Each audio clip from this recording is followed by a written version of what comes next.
WLAN basic network planning. Objective upon completion of this course. Okay, so here we have the basic process for WLAN networking planning. List factor interfering WLAN signal. Describe WLAN balancing methods. Content. The first content, WLAN planning process.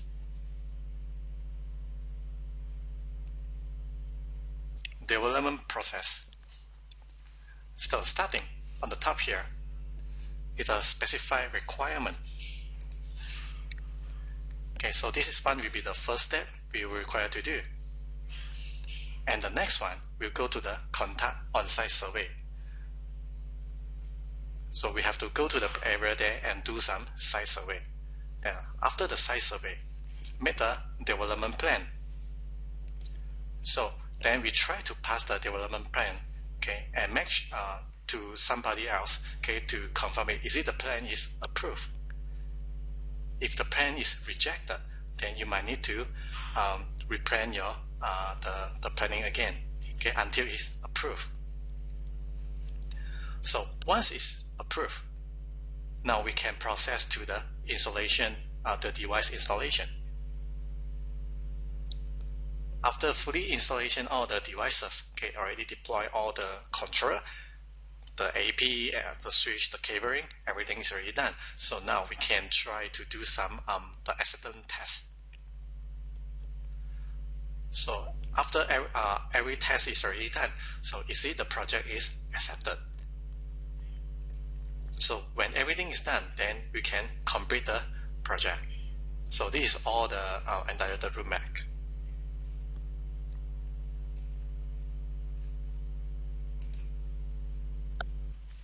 Basic requirement for WLAN network construction.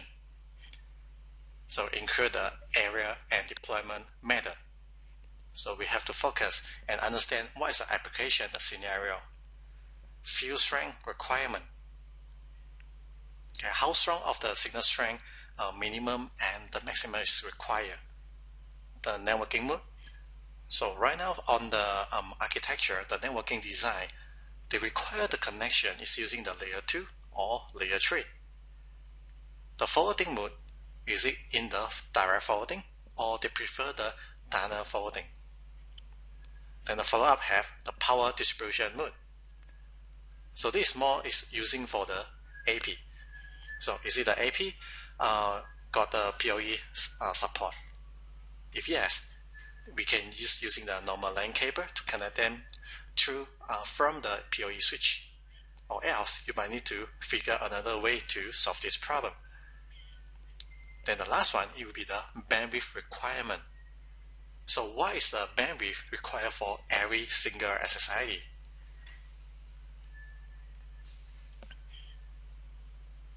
We're going to start on the site survey. For the site survey, first you need to have the floor plan. Okay, so this is the map showing the company. So they show a lot of the block, okay, and the buildings, and it's recommended using some of the apps, okay, can able to scan the wireless, or you can bring along with your laptop with some software installed. Okay, go to the area there and conduct some survey. Try to scan the wireless signal and how many channels is being used in that area. Next, coverage mode. So the coverage mode, by giving example for the indoor sector deployment. So we have to understand what is the coverage required for this building. Is it the full coverage, or they have any restriction area is not allowed to have the signal coverage, especially in some of the scenario like hospital. Okay, because they have some room, it's not allowed to have the wireless interference. Then the next one, indoor distributed deployment. So when we're using the indoor distributed AP, we have to understand what type of the accessory, the connector, going to use. Because on the previous slide, we did do some explanation about the distributed AP. Okay, there for those accessories, the coupler, the splitter, and many others. And the last one here is the outdoor coverage. So the outdoor coverage, you need to understand about the deployment, the way to adjust the angle of your AP, choosing the right antenna. Follow-up will be the channel planning. Okay, this one is for the 2.4 GHz frequency band. So understand your country and what kind of the frequency band can able to use. Okay, this is a channel. So most of the country can support the channel 1 to 11, but of course also has some other country it doesn't support. Okay, so this is the table. And the next one is for the 5 GHz. So the 5 GHz have the channel from 36, and we can use until the channel number 64. Of course, they also have another, the band, the UNII band 2E. It starts from the channel 100 to channel 140. Okay, but the kind of channel will be less using. Okay, it's mainly deployed for those of the outdoor project. And this is for the channel binding. Channel binding is more often configured on the 5 GHz frequency band. So to understand which channel can able to use, and you choosing the right channel.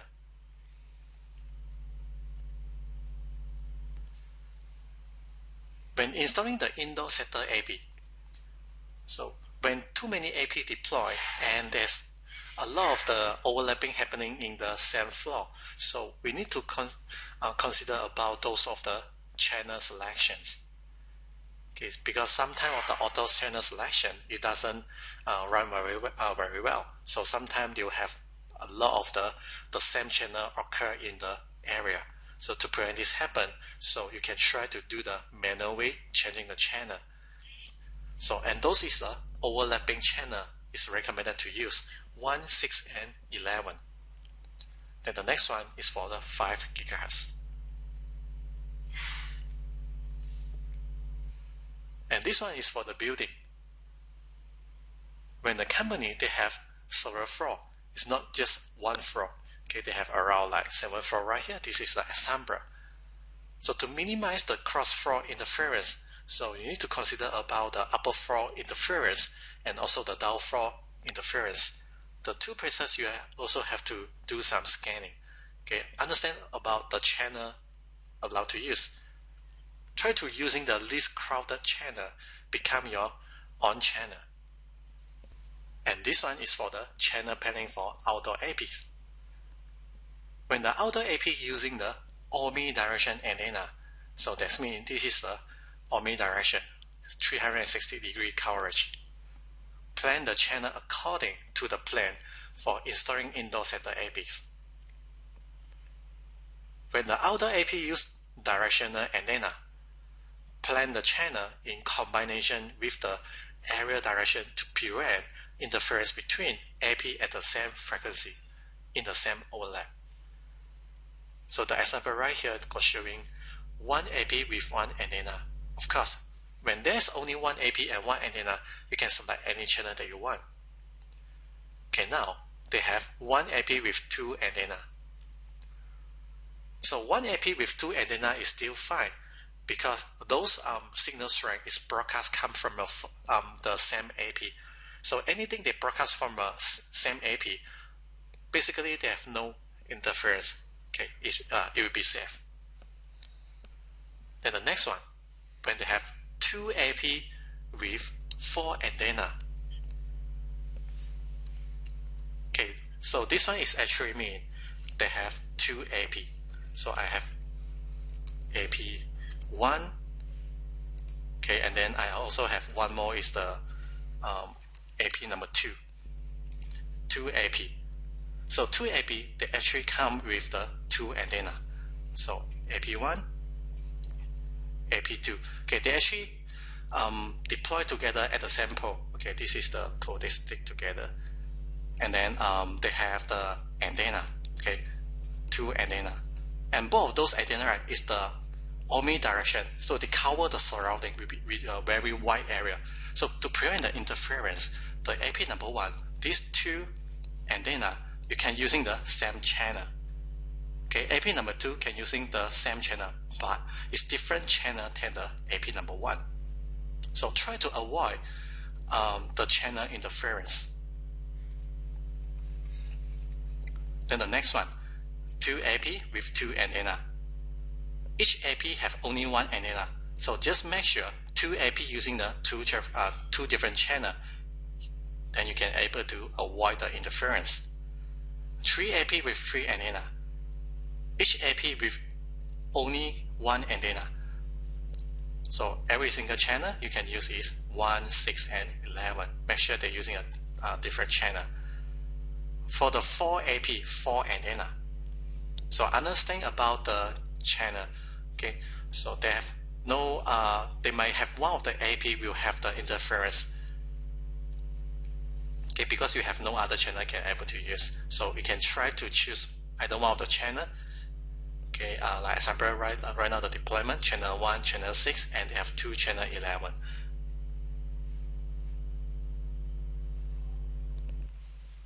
Follow up, you have the networking design.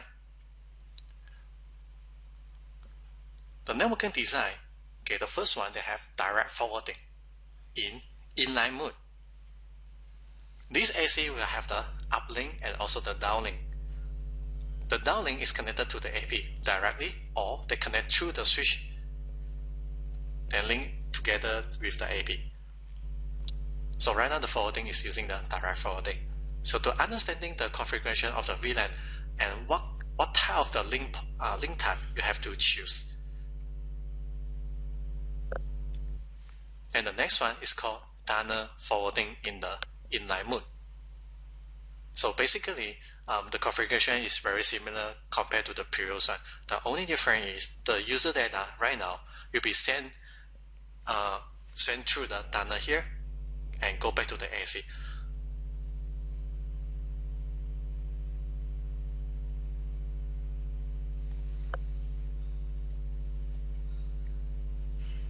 Okay, so the next one, the direct data forwarding in bypass mode. So in the bypass mode, only the measurement frame used by the controller or the AP, the access point, will be delivered into the tunnel. The user data can bypass the AC, so the traffic can go directly to the gateway and to the internet. So it doesn't require to go back to the controller, except we're using the tunnel data forwarding. The tunnel data forwarding, not only the measurement frame, the data frame, those of the service data using by the SDA, all have to return back to the controller, and then the controller will handle all the packet and forward to the internet. So in this case, then the AC, you might need to configure the default route, or else all the route will lose the gateway. Capacity design. Data service. When we're using for the web page browsing, email, online chatting, web broadcasting, online news, or online shopping. So the downstream can set to 2 megabit per second, and the upstream bandwidth is 256 kilobit per second. Okay, of course, these are just some of the recommended. Okay, you can adjust this to anything that you want. For the SOHO enterprise network access and also the high-speed data transmission, the downstream bandwidth we can set to 4 megabit per second. The upstream adjust to the 512. And the last one, for the multimedia, video conference, video call, web TV, remote education, and SDTV. So all the data services here is those of the live broadcasting, is like those of the streaming. So when they're doing the streaming, basically they require to have the equal speed for the downstream and also the upstream. So this is the reason why you notice here the bandwidth is the same, 2 megabit per second for both. And the last one, the HDTV. Then the HDTV can set it to 15 or to the 25 megabit per second. The upstream adjusts to 1 megabit per second.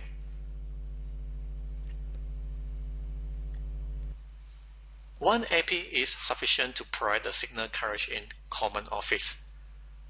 When there's too many users, okay, the concurrent user now is increased, or maybe they have some expanding for the building, so they expand the office, and now they have more user is going to connecting through the internet through the Wi-Fi. So you need to using more AP to prevent the overload.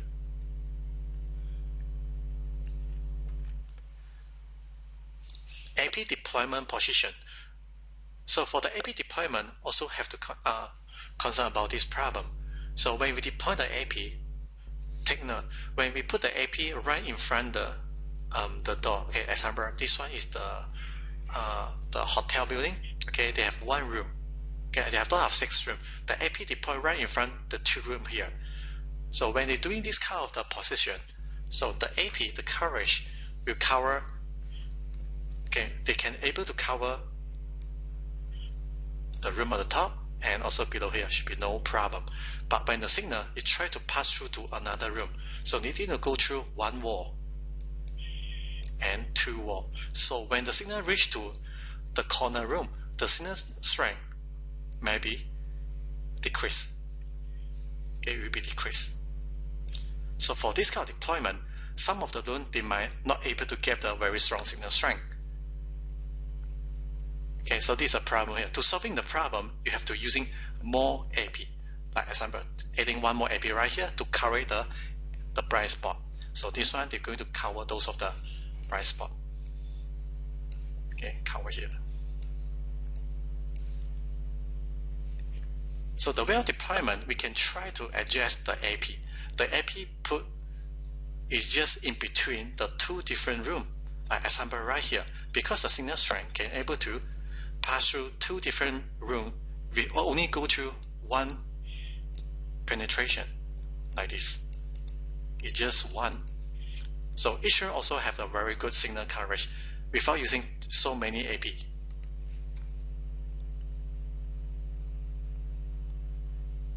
In the area requiring roaming, 2 neighboring APs should have 10% to 15% signal coverage, okay, for the overlapping area. So the SDAs can switch between the AP seamlessly. So we have to do this on for the overlapping area.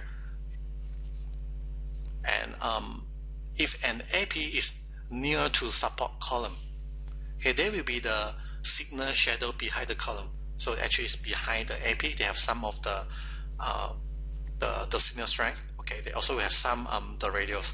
So when they're locating the AP, consider the signal shadow. A metal will cause high signal loss. Do not place the AP or the antenna behind the metal ceiling, because the radio waves also is one type of the electromagnetic. So when the radio hit on the metal object, the metal will going to absorb all the signal strength. Okay, try to prevent this. In important area, add AP to strengthen the signal. And this one is the Huawei WLAN planner. Use Huawei Onsite WLAN planner to emulate the field strength and throughput and adjust the AP position based on the simulated signal coverage. So this is another simulator, okay, developed by Huawei. So they allow you to import the floor plan inside and do some simulating. So right here they already have many different type of the AP Huawei. So for more, you can click on this arrow key and select another type of the model. Okay, so you just deploy the AP in the room that you want, and then you click on the simulate. So they will show you the result. So the purple color will show the result. This is the very strong signal strength. So the signal strength can be up to maybe minus 30 to minus 40 is the purple color. Anything is beyond to green color here is already become weak. But still fine, it's just like minus 50, minus 60 only. Content number 2. WLAN signal interference. This is the penetration loss. So they show the different material. When the radio signal, the wave pass through the glass window, for those non-tinted, it will lose 2 dB. The wooden wall will be 3 dB. Depending what kind of material, different material, the loss will be different. Of course, when we're using the frequency band is a 5 GHz, they will cause even more the high loss. For the call channel interference, so try to avoid the 2 nearby AP using the same channel. If you know the AP is actually very close to each other, and both of them can able to detect the signal strength come from another AP, try to avoid using the same channel. Not only for the call channel interference, we also is not allowed to using the adjacent channel. Example, channel 1, channel 2. Channel 2 is too close to the channel number 1 because each channel occupies 20 MHz.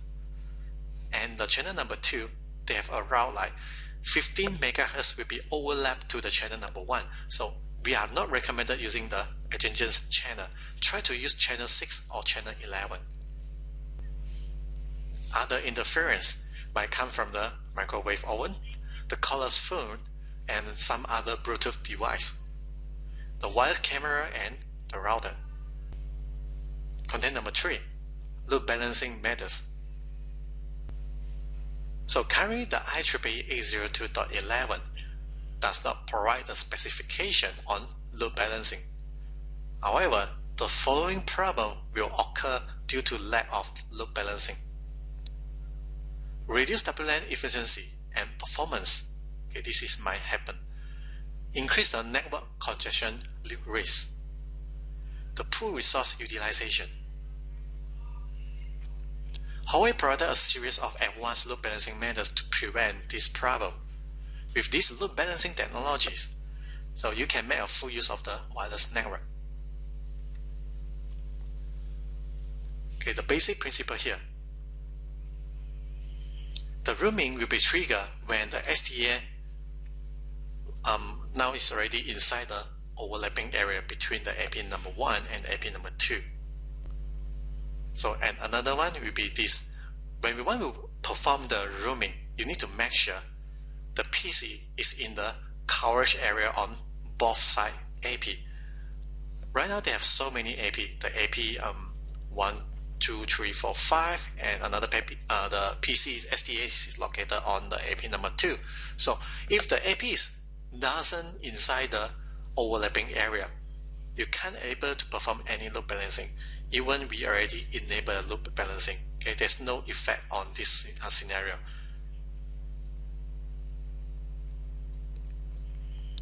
So balancing AP load to ensure the proper access from SDA. The mode for load balancing, they have static load balance or the dynamic load balancing. They have 2 different types. The most recommended selection here is the dynamic. So this is the static load balance. A load balancing group is manually created. So the administrator, to configure the load balancing here, you need to manually to configure the group. Like example, which AP is allowed to perform the load balancing. So maybe they have some very strict policy in the environment, so they will not allow the user perform the load balancing because basically when we're doing the load balancing between 2 different AP, they will cause some the packet loss. When you're doing some video conference or the voice over IP. To prevent this happen, so they recommend using the static load balance. So for the static configuration, they only can support up to 16 members. This is the maximum that we can configure. So the most easier way we can using a dynamic is pretty simple. So the AC add the AP that report the same SDA to load balancing group, and everything will be done automatically because, like example, the SDA is inside the overlapping area. Both AP will receive our probe request. If you still remember this one, our PC, after we turn on the wireless, it will periodically send a probe request. So this probe request is a broadcast form, as long as the device within your broadcast range. So all the devices will receive it. So now the AP1 and 2 receive the probe request, and it will going to deliver to the controller. So now the controller receive this information. They know right now the AP number 1 and AP number 2, both of them are able to connect it to the SDA6. Then I know they can support the load balancing in this area.